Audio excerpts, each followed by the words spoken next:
Hello again. Today is Friday night. You are here on Stand Up, Stand Out America with La Conservadora.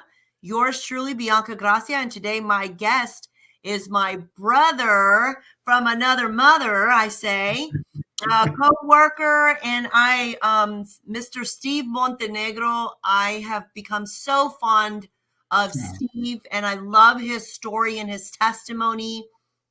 And we work together, and we're going to talk today a little bit about what we do at work and why we do what we do. And I just want to welcome Steve Montenegro today out of Arizona on Stand Up, Stand Out America. Steve, welcome. Ms. Bianca, the one and only, thank you for the invitation, for having me on. What a beautiful cause. Stand up, stand out, America. I mean, come on. These are the times where we need to do that. So I'm blessed, I'm honored, I'm privileged to be here with you and all of your lovely listeners. And I'm looking forward to this. We're going to solve some problems today. Yeah, absolutely. So Steve, I just want to say a little bit about how I first met you was at an event. Obviously the America Project was there. I wasn't at the America Project yet. And I remember being on phone calls with you, so I'd never seen you person to person. And you were very knowledgeable, very well spoken. You're not like me. I'm like all over the place. I'm like going 100 miles an hour, but yours just, very calm, collective. You're, you really think about everything and how you lay it out and how you say it. And then you said something, you said, yeah, I've been a state senator. Is that correct? In Arizona. I mean, you told me about how you were the first Latino elected in Arizona. And I was like, wait, what? How do people not know this is what I asked you. I thought that was a very huge accomplishment. And so I'm like, we need more of you. We need more of you. And this is, remember I talked to you about, Steve, we need to start a show. We need to start something where we get our voices out, where people see us. I can guarantee you there's a lot of people that don't know who Steve Montenegro is. Tell us a little bit about your journey and your testimony, because I think you have a powerful testimony that really relates and connects with our culture and our communities. Tell us a little bit about that. Well, I appreciate that, and you're right. We did get a chance to meet. It's through the America Project that we've had the opportunity to get to know each other and work together. And I did tell you, to clarify, I'm the first Latino Republican elected to the legislature. And frankly, they go back in the history and they have a hard time finding out the time frame. But I'm very honored by that and grateful by that. Look, my father's a pastor. I'm a minister myself. I tell folks, I'm a husband, I'm a father, I am a minister. And so my wife and I, our life pretty much has been in service, right? In church and in family. I got to tell you that I never thought I'd be involved in politics. In fact, my family and I immigrated from El Salvador when I was 5 years old. We came here legally. So you'll get a strong sense of where I'm going to be coming out from that angle. But my dad being a pastor, he traveled along wherever they sent him to go and be a supervisor or lead a church. We followed, and it wasn't with pay a lot. So, but what my father did and my mother, they're parents of 6, right? 3 boys and 3 girls. And what they did early on is they would make tamales.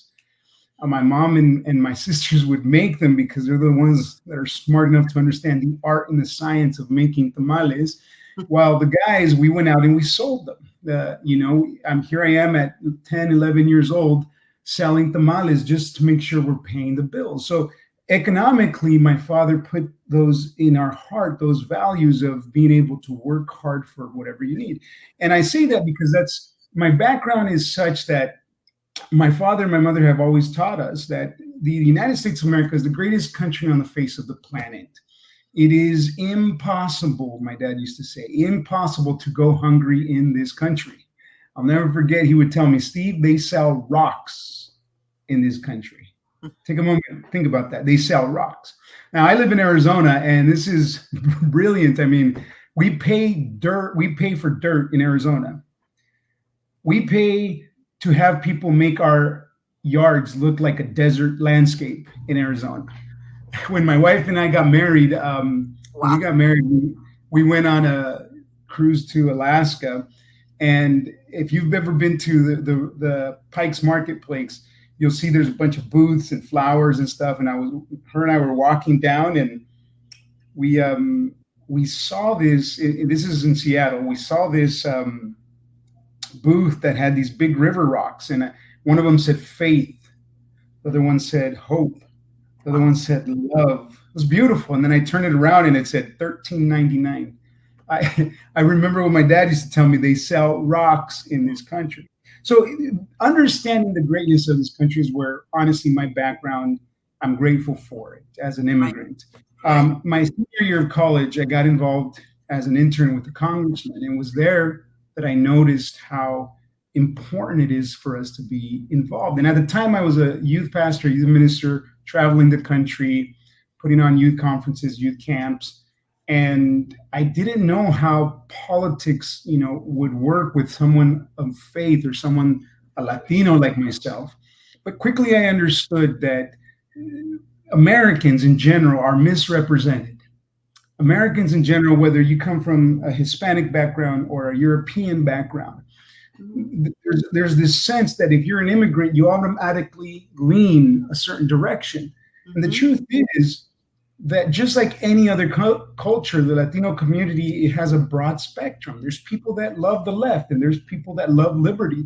Most, I will tell you, love liberty. That's why they come to this country fleeing from the oppressions of socialism and communism. And so my senior year of college, I got involved. And then a couple of years later, I'm actually recruited to run for office. I run for office against all odds. I'm not supposed to win as a 26-year-old guy who has not been involved. And the reason I ran is because I was recruited to run. Folks told me, look, we just need men like you involved in politics who can stand up for what's right. And I'll make it short. After a lot of prayer, we knew this is the thing to do. And sure enough, we won that first race back in 2008. I served 8 years in the House of Representatives in Arizona. I served as majority leader. I served as Speaker Pro Tem, a variety of different leadership roles. And then I served in the Senate as well for a term. So for the last 4 years, we've been taking a break. My wife and I, we've been focused on family, at the same time helping out the good guys in different states, working on issues of election integrity, issues of school choice. And that's when I met the America Project in 2020, late 2020, right after the election. And we started working with them on very important issues, which I'm sure we're going to talk about today. But that's been my involvement. Obviously, God always has a plan. He leads the way in my life. And at the same time, I've been fortunate and blessed to meet people here at the America Project, patriots they're all in. Look, I'll tell you that one of the things that's impressed me about Patrick Byrne is when the signers of the Declaration of Independence signed away that literally they signed away their life, their fortunes, and their sacred honor is what they said, because they knew it was a death warrant they were signing. They put it all on the line for this beautiful host of liberty. And today I am blessed to know men like Patrick Byrne and General Michael Flynn, who in a way I see them doing the same thing. They're putting it all on the line, and it inspires us, just like us, to do the same. So I'm here, Bianca, at the America Project working with you. That's how I got to meet you. At first I thought, that's Bianca. She's a firebrand. She is a powerhouse. She don't get in her way. And so this far, that's all I'm trying to do, Bianca. Make sure that I don't get in your way. Oh my gosh, stop it. Listen, I want to commend you, because when you told me and I know there's a lot more to your life, but that small testimony of, coming here legally, being a pastor's son, those are all the things that the Lord had told me that I was supposed to go and inspire those people, find the pastors, hold the pastors accountable. That was the Lord's message. And so, when you said, I was in office. I did this. And I was like, you're the perfect person that the Lord called me to seek out, to call and say. So you weren't just talking the talk. You actually walked the walk and did the walk. So you actually were doing things, and we need more of you. And this is why I think that you know, should be, your name should be known, your testimony, who you are, how you as a pastor's son and a minister yourself, how you came out and got civically involved because you knew it was the right thing to do. You did it because that wasn't a plan, but righteously, we need righteous leaders in this country right now. And now tell me this. This is powerful what you're saying right now. Allow me to just jump in. Mm-hmm. There's a quote that I'll never forget. And it says, the price that good men and good women pay for not being involved in politics is that bad men or women rule over them. Yes. And so Edmund Burke says the only thing necessary for the triumph of evil is for good people to do nothing. And so to what you're saying, we need to understand that. I know that you mentioned righteous leaders. The truth is, Bianca, there's no perfect individual, right? We're human. The dynamic is we're all fallen. If we use biblical terms, we're sinful, fallen nature. But we're talking about a country here that hosts us. We are citizens of this greatest experiment of liberty on the face of the planet and in history. And the freedoms that we enjoy, the lifestyle that we enjoy, the culture that we enjoy is in danger. Yes. The faith that we enjoy is in danger. And why do you say that, Steve? Stop being so, negative. Yeah. But the reality is it's that certain, that real. And unless regular people get involved, we're going to lose it. Right. No, but Stephen, I'll say this, is that because of your background, because of that you came from, Guatemala? El Salvador. I'm sorry. I always say Guatemala. Sorry, it's not the same thing. Central America, they're brothers and sisters. America, but you come from El Salvador. Your journey and growing up, I mean, I remember you telling me a little couple of stories, but growing up, this is why you're passionate about these issues, and what we're doing is because you're not just going like, following some propaganda, a line to get clicks and likes. You personally know what's at stake because you have fled, you came here, you've been a minister, you've been at the front lines with people who are hurting, with people who really have those real issues. So you have a clear understanding, and you came to America and literally you had and have lived the America dream. You became what, at 26 years old? At 26 years old, the first Republican Hispanic nominee, to get elected to a Senate position. Do you understand what that means? And here's the thing. We need to have 100 men like you and women speaking about the same thing, that look like us, that can say the same things, that they're living the American dream, standing up for righteousness, liberty, freedom. There needs to be that, Steve. There needs to be that. And I think what the left does is they bully any Latinos or any Hispanic people or any culture that's supposed to be considered a minority. Personally, I don't like the word minority. I'll tell you that right now. Because if you're an American, I don't care what skin color you are. That's the beauty about this country. It transcends. That's the beauty about liberty. It transcends the old hierarchies of history and ancient history. Skin color does not matter. What matters is we're Americans. And so, what the left does, though, is it puts people automatically into a defensive and victim mentality. Yes. You're oppressed because that is racism, to identify people by their skin color and tell them, because you're brown, you're oppressed. Because you're brown, you will never succeed in this country because there's too much racism. That's false. Yes. I'll give you an example. There was a reporter, a Univision reporter, that once shoved a microphone in my face and said, Steve, he said, but what if there is a white business owner that does not want to hire someone that is brown? Isn't that wrong? And my response to him is, of course that's wrong, but you're automatically being prejudiced with your example and your question. You're automatically making the business owner white. God bless all of our business owners, whatever culture they are, skin color. But the reality is that in this country, I told them, if they don't want to hire you for a position because of your skin color, here's my recommendation to you. Go and start a business that does the same thing and caters to people of all colors, and put that person out of business. That's how it is. Don't allow yourself to be a victim. That's what this country gives us. And so we just have to change that mindset. And you're right. I love some of the questions you asked, some of the logos and standards that you're putting out. The reality is, all we need to do is continue to encourage our brothers and sisters from any culture.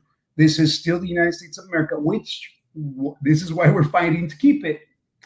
Now, understand that that's where this conversation's headed. We're losing this, but we cannot lose the country that allows us to step up, stand out, and be what we have called to be in life for our family, for our children, posterity.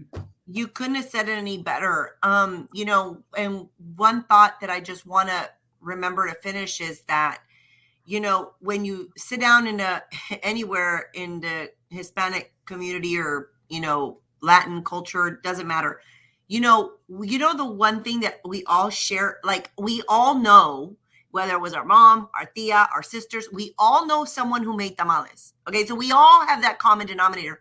But I guarantee you, when all the Latinos come together, if you sit at a table, the one thing we do not have in common is having that story like you. Minister, ran for office, state senate, got elected, and I served my state as a state senator. That's the one thing we, as in our culture, can't really own. We can't say, oh, yeah. Tio served here, Abuela served there, cousin served here. 34% of our armed forces are of Hispanic Mexican descent.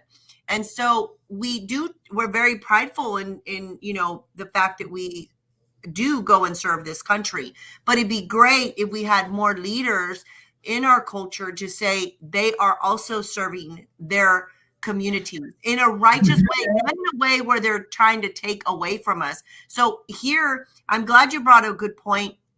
And because people ask me this all the time, Steve, they go, why do you have to, talk about Hispanics, or why do you have to, do, because the Democrats have already done that. They categorized us and now subcategorized us. So we have to now message back to take away that. And this is why this program is very important, because I call it Stand Up, Stand Out America. I didn't say Stand Up, Stand Out Hispanics. I didn't say that. I said Stand Up, Stand Out America. And if at the America Project, my logo, or slogan, I should say, and my logo says, it says the America Project, and it says Estamos Unidos instead of Estados Unidos, United States. It says Estamos Unidos, which translates into we are united. I want people to understand that the America Project, we're united. We're not going to categorize you, subcategorize you now. I may have to develop messages so that I can actually speak to people, for them to actually come and feel welcomed. Okay. But at the end of the day, we're going to be able to say, we really don't care what skin color you are. Can I address that really quickly? Because that's really powerful. Yes. The message of liberty is the message of liberty. The message of rights and constitutional strengths that this country has is the message. What we need to do is, I call it culturally articulate. Forever, I have struggled with pandering. I don't like pandering. I don't, because somebody's of one skin color, we're going to go and pander. I don't like that. But here's what is important. I call it cultural articulation. And that works whether you're Hispanic, whether you're Black, whether you're a young person that thinks they know everything and they don't. I got them there. Whether you're from any place on earth, forever, people think that what we need to do on the message of liberty and rights is water it down. We don't. Most immigrants and most people that come to this country, they come to work hard. They come to use their hands and their minds and to succeed. But what we do need to understand is what their experience has been. And with the Latin American community, politics is a cesspool in Latin America. Politics is corrupt, and so is for many countries, of course. But what the Latin American experience has is that you don't trust politicians. You don't trust politics. And so what we need to do is when they come to this country, they revere the American system of politics. If you think about it, my family, wow, the American presidents, starting with George Washington, going all the way through John Adams and Abraham Lincoln and all of the above, right? They revere this American system. And frankly, many have kind of just categorized everybody on the same. Even if they hear Barack Obama or Jimmy Carter or Ronald Reagan, they just still see them as American presidents. So when you talk about, it's a bad president like Barack Obama or a bad president like George Washington, they don't see a difference.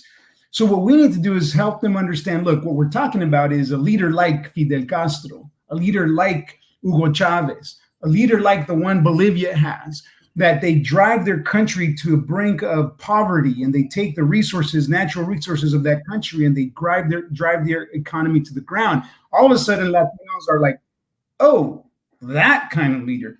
Nah, that's not going to work here. If we can articulate it in a way that they understand, not that they're less it's just a different experience. And that's what I respect about what you're doing. That's what we need to do with folks. Look, the reality is that the left in this country wants to enslave us to the government.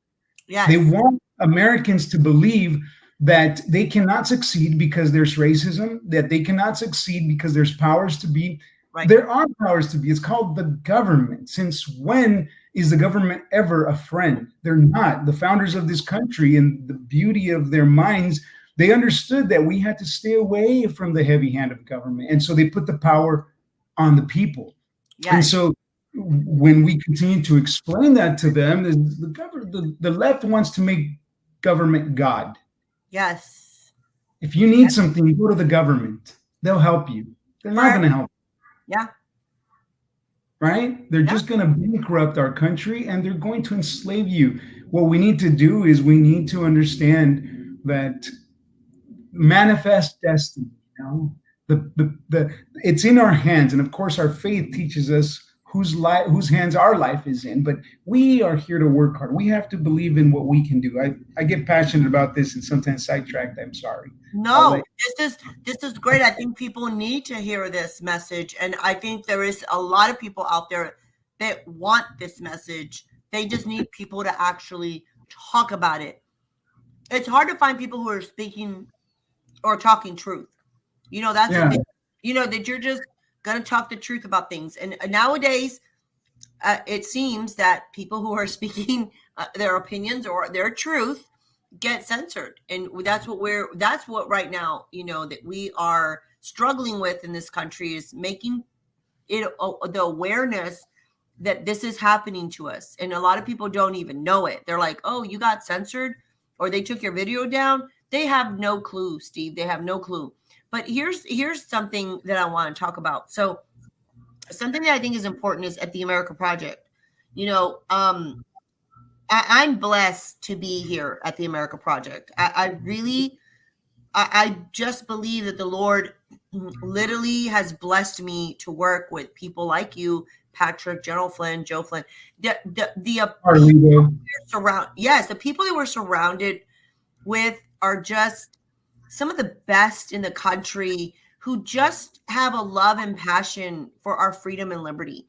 They don't care about all the other stuff. They just want to make sure that we're all equal and treated fairly, and that the government's not trying to come and overstep and take over, like you said. And and so I really love this group. And some of the things is, Steve, let's talk a little bit about the issues that obviously that the America Project has championed. And one of them is election integrity, which is why you got involved. So we champion election integrity, national security, freedom of speech, medical freedoms. I'm starting to meet people now, Steve, that I didn't know were out there, that are really care about their medical freedoms. The CRT, all those, the education, what's going on in the schools. You have a lot of moms that are they're the ones out there pushing back. But Steve, let me ask you this. Where are the men?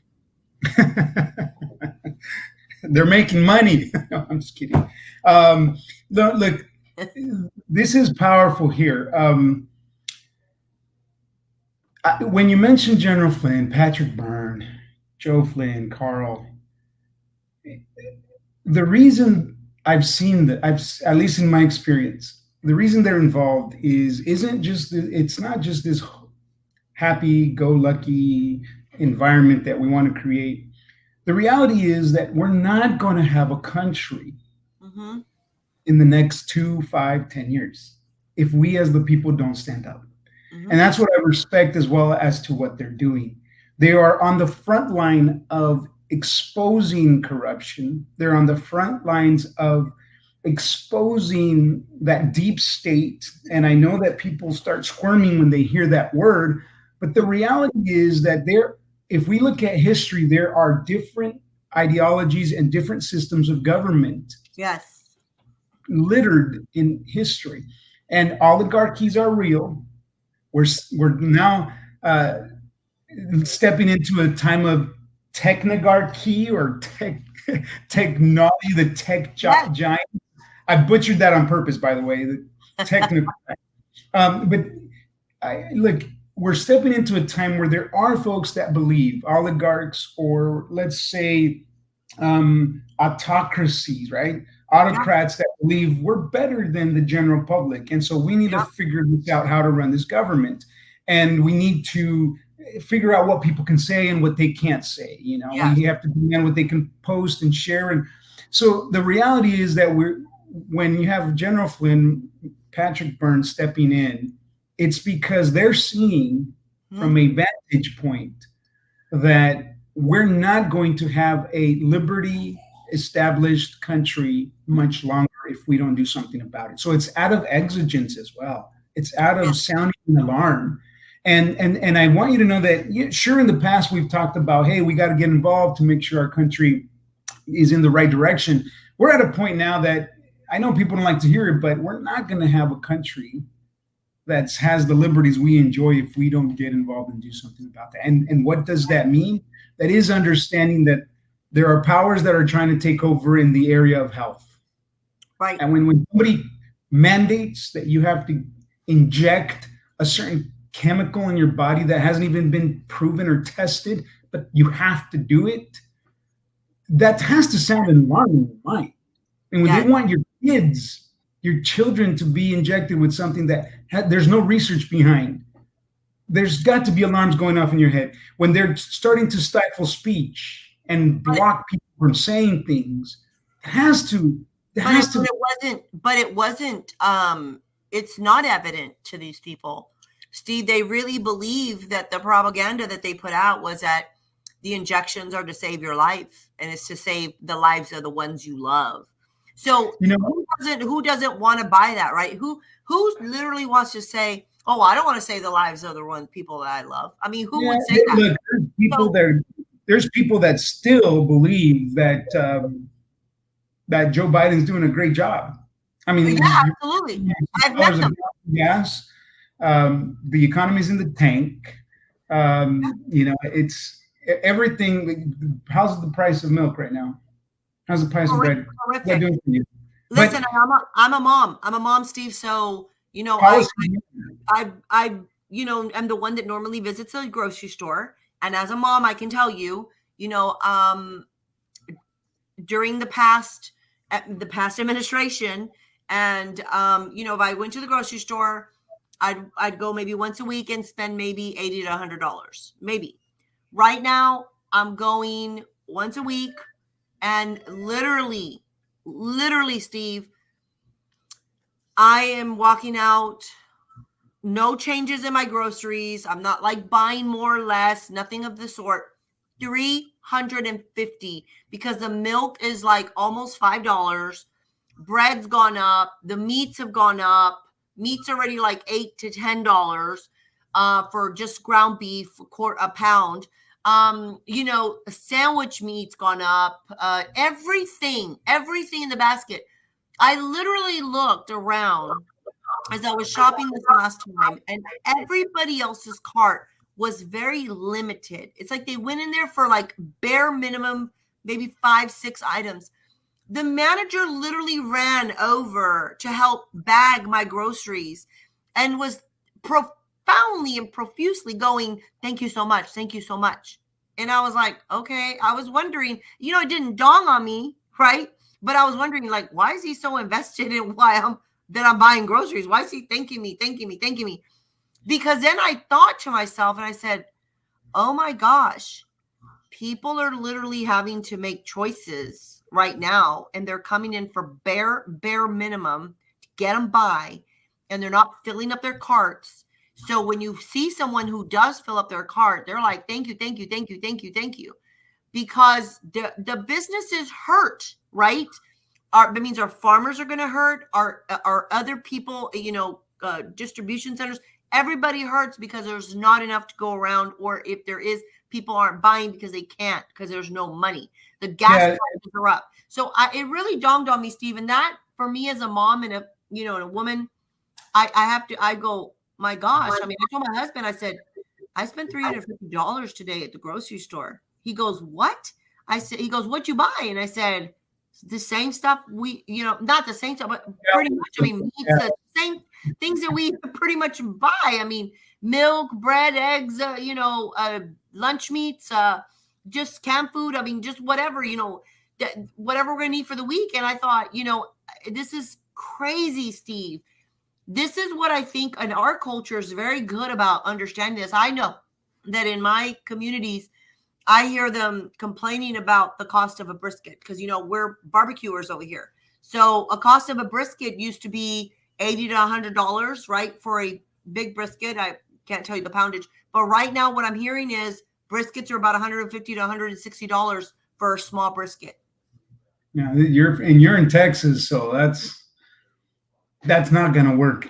Look, the reality is and this has to do with economics, right? Obviously, policies matter. When you shut down the Keystone Pipeline, you're closing doors to fuel to come in. That creates a scarcity of a product, and there's a ripple effect down the economy. So look, there's all kinds of we can go into that, but the reality is that policies matter, but to step out into a greater, theme, there are forces I do believe that want this scarcity because it drives people to the knees or to bow to government. Yes. I mean, look, we have to understand that this is why this experiment of liberty in this country works, because we're supposed to rely on ourselves, our God, and our hands to work. We're not supposed to rely on what the government is doing next. And the problem is that we have the heavy hand of government, the visible hand of government coming in and trying to maneuver in these areas. And the reality is they're always going to be looking out for their friends in politics. And in power and in government, there's always a power struggle and a tug of war. So, look, this is why we at the America Project we want to expose what the government is doing on the issue of health and medical tyranny. Right. We're going to fight for medical liberties. We're in the area of the election. The election was the one that kind of was the brush fire, was the fire that was ignited to kind of expose what's happening in this country. So why are you keen to election integrity? I mean, you're previously elected official, but why do you care? I mean, because I think now it's like, why does anybody care about election integrity? Why do you care about election? Why do you find that such a big issue? Well, look, elections matter because in this country, the power is in the people. The Constitution and the foundations of what our founders gave us is we the people. The power it lies on the people. And when the people are the ones that are able to decide the direction of their state or the direction of what they're involved in, that's what this country is all about. Hang on one second. Hang on one second. You're fine. You're fine. So Steve has brought up a very good point about election integrity. And so when it comes to election integrity, the America Project, and particularly Patrick Byrne, has really invested a lot into election integrity, because we all know that what Steve and I are talking about here, about the liberties and the freedoms that we have, we're not going to have a country if we have no election integrity. And the left is doing a very good job of trying to say, anytime you talk about election integrity, they're literally trying to say, oh, that's a voter suppression. Okay, election integrity does not equal voter suppression. Election integrity, all it has to do with is making sure that the one thing that the founders of this country gave us in the Constitution is to secure our right to vote. And that is what I think Steve is saying about that. Am I correct about why you're That's passionate? what I was going to do. So I apologize about that. Look, Don't worry about it. we are not, first of all, we are a representative republic. We are a representative democracy. And when you remove the ability, that's the power that the people have. It's the bedrock of what this country is constituted and founded on. That's where the people exercise their power. That's that's the bedrock, elections. And the integrity of elections matter, because if you're able to take that power away from the people, you immediately give it to another source of power. That's we've talked about different ideologies as to who, whether it's dictatorships, oligarchs, technocracies, whatever it is, you're taking away the power of the people. And so what we're seeing in this time frame is that at the there's serious things wrong with our election system. We can start by seeing the fraud, the literal and obvious fraud that has been exposed in many states. Whether the media chooses to acknowledge it or not, they look ridiculous, because when you have video in front of you of somebody breaking the law and literally committing crimes of elections, and they ignore it, right? No one respects them. No one's going to respect you when there's video of you, a video of someone breaking the law. Second, it's revealed that the system is extremely vulnerable. Literally, we've seen folks, or we've had briefings where our home computers are more secure than the election systems that were used in states. And so the reason this matters is because we as Americans have that right. Too much blood has been shed. Yes. Founders put that in constitutionally. The founders knew what they were doing with elections. And when you take that power away to somebody else, and that is how you enslave people, their mindsets. That is how you turn complete countries and into abysmal places to live. And so elections are at the foundation of it. And we can go in deeper if you want, but the reality is it matters, because if we don't have elections in this country, who's making the decisions? Right. And then now someone else is making decisions for us that maybe is not representing us in the rightful way, and that's what I think with it. That's at the brisk of why I think I do what I do, is because I see politicians making decisions that I don't agree with. And I'm going to go a little bit further out, Steve, and say, I see politicians on both sides making decisions that don't completely benefit. That's not how I feel. So if we're not engaged, if we're not civically active, if we're not participating, then we literally are giving away our rights for someone else to do exactly what they're doing that we don't agree with, and is eventually going to hurt us and our family because we sat back and did nothing. And that's what I think is very important to me. And I'll tell you, one of the things, we're talking about election integrity because that's something that the America Project, obviously, like I said, Patrick Byrne, has really invested a lot into this. And he understands the importance of it to save this country. But here's the other thing, one of my passions in figuring out and, getting solutions, right, is on this national security invasion. I call it an invasion. I don't call it a crisis. And I saw someone today, Stephen, you're in Arizona, so you're feeling the same thing we are in Texas. And here's the thing. I saw Scott Presler actually wrote something earlier, and he said, listen, we had a horrific massacre tragedy here in Texas yesterday where, what now it's a death count of 18 where little children have been shot and killed. And here's the thing, but he said, this media now has picked up this story and it's propaganda and it's coming against our guns and it's all the guns' fault. And it's every politician's fault for believing in guns. But yet we have an open border. And this is, again, politicians on both sides. We have open borders with God only knows everything bad coming across, the amount of fentanyl coming across. And Scott Presler quoted and he said, I don't know, 1,500 and something people die a day on fentanyl. Where's the media on that? Why is the media not talking about the amount of death on fentanyl? Yes, we have had 2 massive shootings here in Texas, in the past, year or 2, I think it's a short period of time where, unfortunately we have lost, any loss of life is horrific. But here's the thing, Steve, the thing is that we are losing people in, to the drug opiate crisis, to the fentanyl crisis. We're losing people and no one is talking about that. Why is that not a big topic? Because of the open border.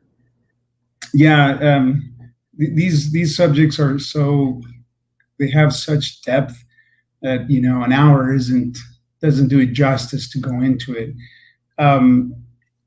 What happened yesterday in Texas is I can't. I'm a father of a 9-year-old girl in 4th grade. My understanding is that those parents were at the award ceremony of those children earlier that day.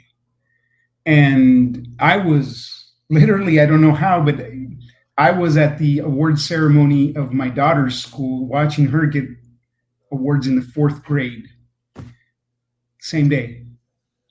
And the thought of what happened yesterday, it's beyond disturbing and it's beyond emotional. And the fact that people try to politicize it is even more aggravating. Yeah. The reality is that we have a responsibility to keep our kids safe.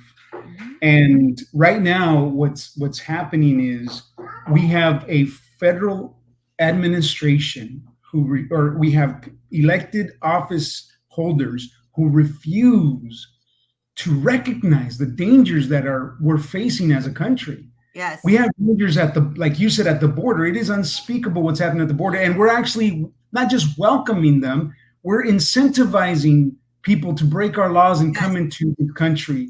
Yes. All this cartel operation and action and activity happening, we're actually incentivizing it with some of the policies that are happening. Yes. But what's even worse is that we refuse to acknowledge the dangers of how people are messed up in their mind and their health problems that are happening. Like, my heart goes out to anybody that has to deal with health issues, mental health issues as well. This is what's happening in our country because there's a lack of leadership, yes, but there's a lack of understanding of who we are, the direction of what this country is. And I will tell you that we need to figure this out quick because it just magnifies the thought of we're not going to have a country here in the next few years if we don't do something about it. The border is real. There are people that wish the United States harm outside of the country, and guess what?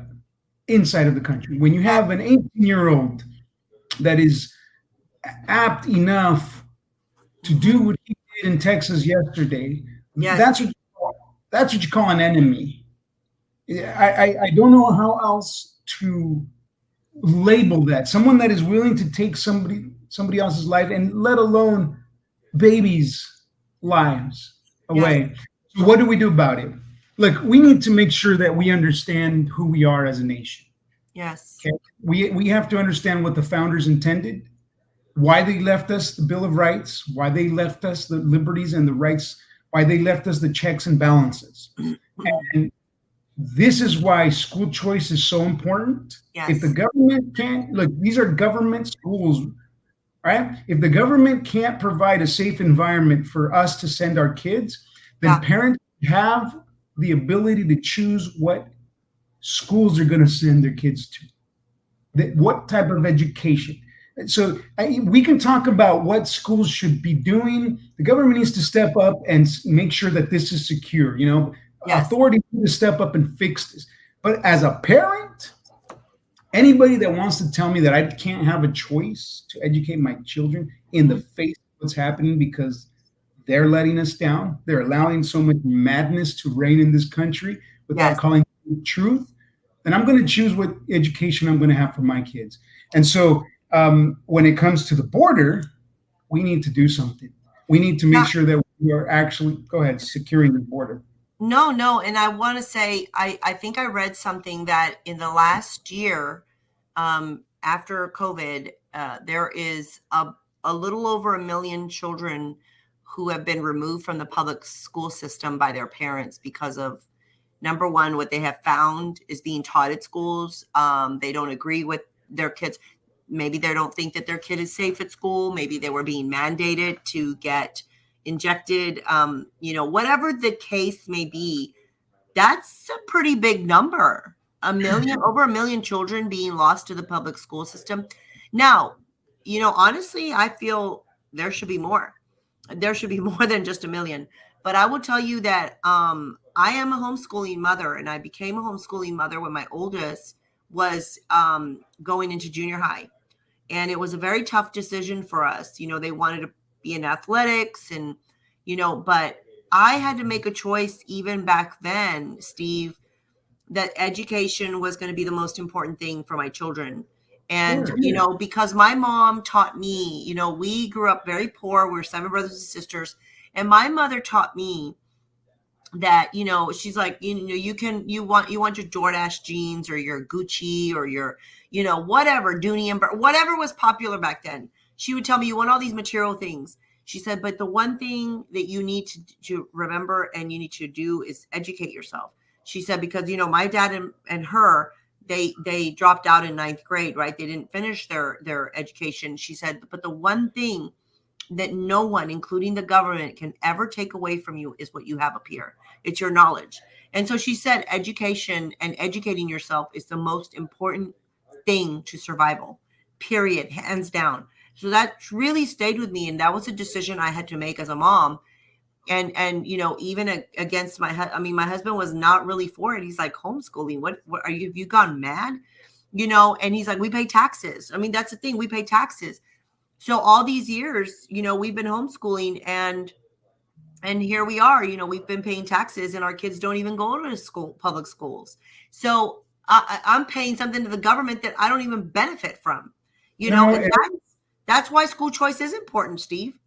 No, it absolutely is. And this just exemplifies the importance of it. There are dangers in this country. And if you are still asleep, thinking that the rest of the world wishes as well, all of it, and that there's no evil, I don't know what to tell you. The reality is that we have a responsibility, not just to ourselves, but to our kids, to make sure that we're making these decisions. And when you mention it as to the drugs and the activity at the border and the cartels, you're right. It's the same. It's in the same vein. We have to do something about securing the border because it has to do. We know it has to do with narcotics, with drugs, with trafficking, human trafficking, child trafficking. It is egregious that we cannot control that border. We have to control that border. Whatever it's going to take, we have to make sure that's one of the main things that's in the preamble of the Constitution, to provide for the common defense. Yes. In this country from outside influences, and now we're talking about inside as well. So, look, the border is easy. Yes. This is a country that needs to have law. I don't believe in amnesty. I don't believe that's the answer. It's never been the answer. And I know people want to talk about Amen. it. And look, there's I got an example about this. If you allow me to shift really quick, because I know that time's running out, and Yeah.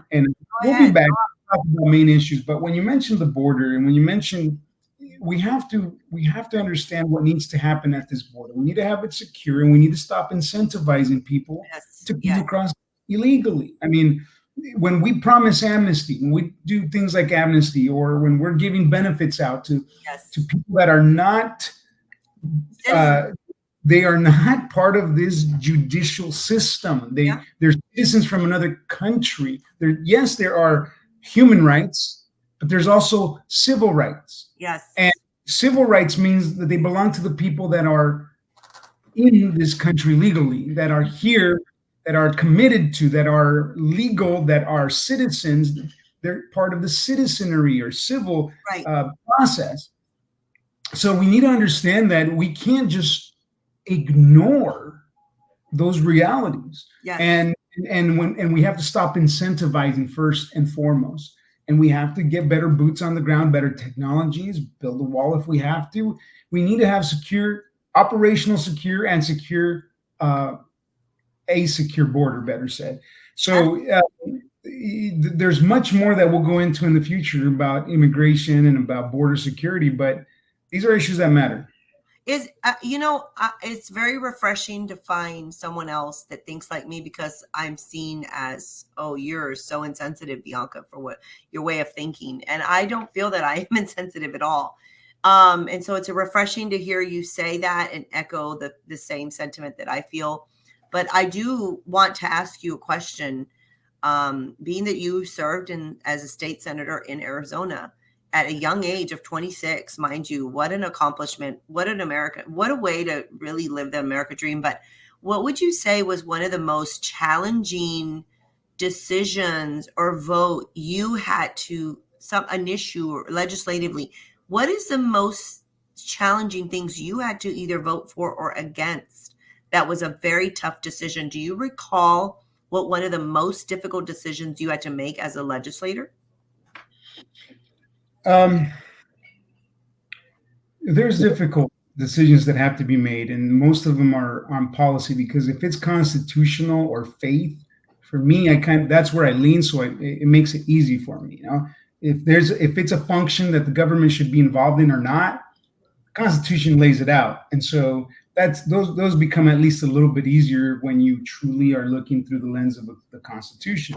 When it comes to faith and our values, marriage and life, the issue of abortion, those are simple. They're not difficult because of what we believe life means. Right.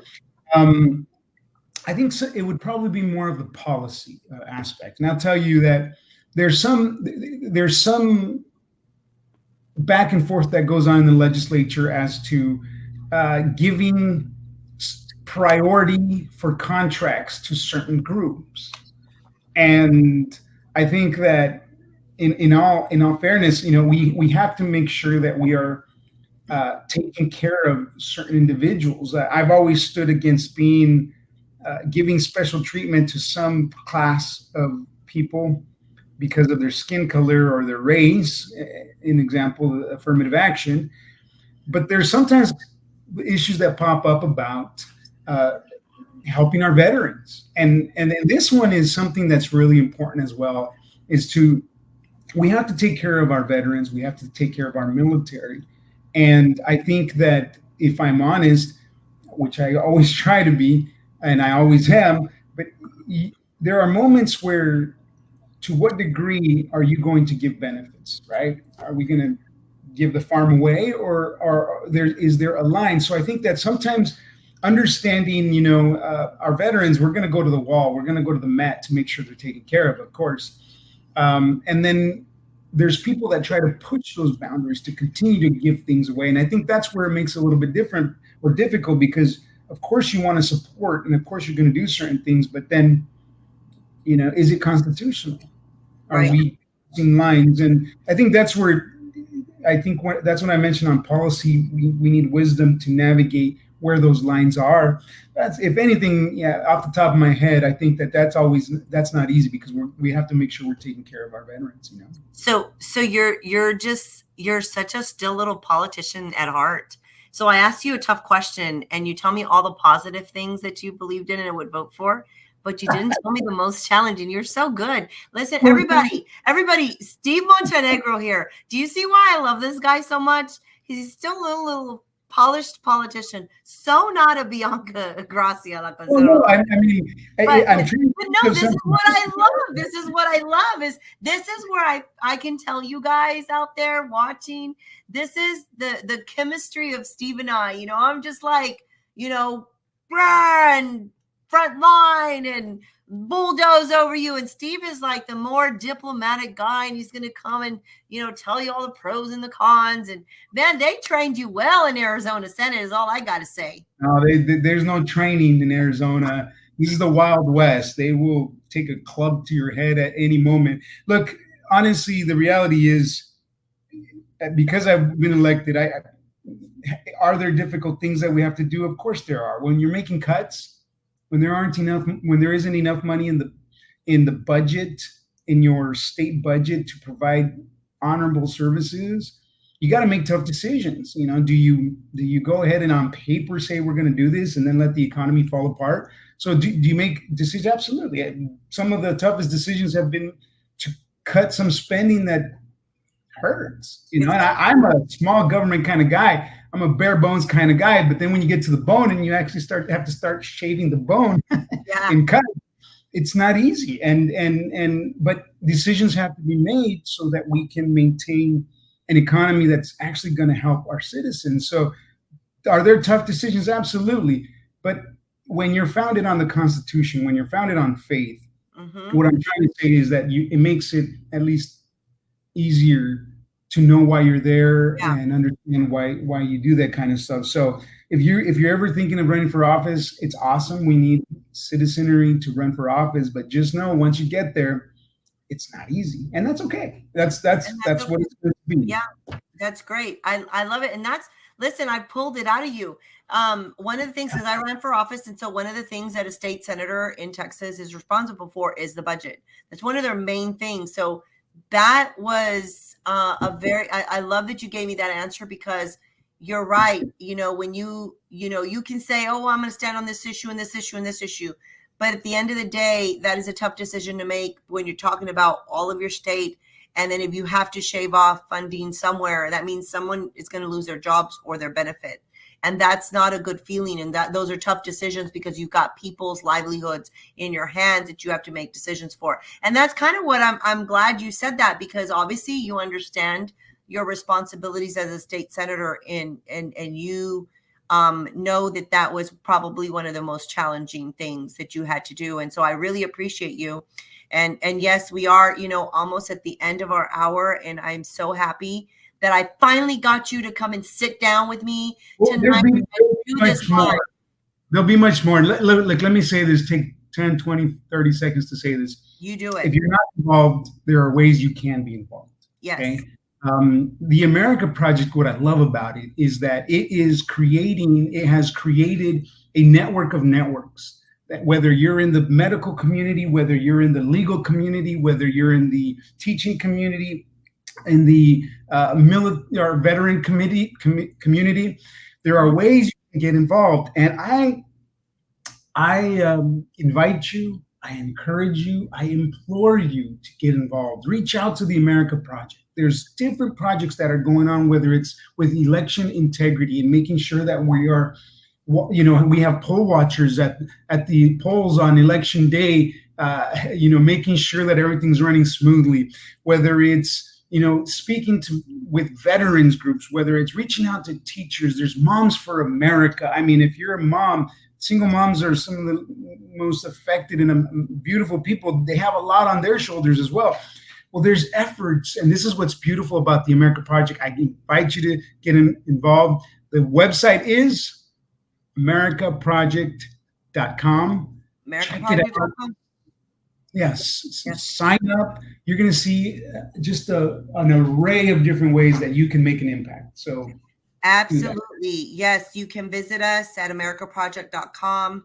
As Steve says, also we have created here for Stand Up, Stand Out America, and for our engagement, division, we have created website, social media website pages are going to be weareunited.tap for TAP. It's the America Project. So weareunited.tab. You can find us on any of the social medias.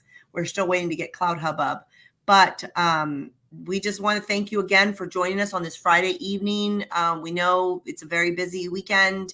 It's Memorial Day weekend. We want to thank you to the veterans out there who have served our country and continue to serve. And we also want to say we are sending our prayers out to all of the families and the community in Uvalde, Texas, for the loss of life there that happened yesterday. You are in our prayers. You are in our thoughts. And, we just want to say, that we, from the bottom of our hearts, that we are very, very sorry what your community is experiencing. If any of you feel the need to reach out to us, if you feel that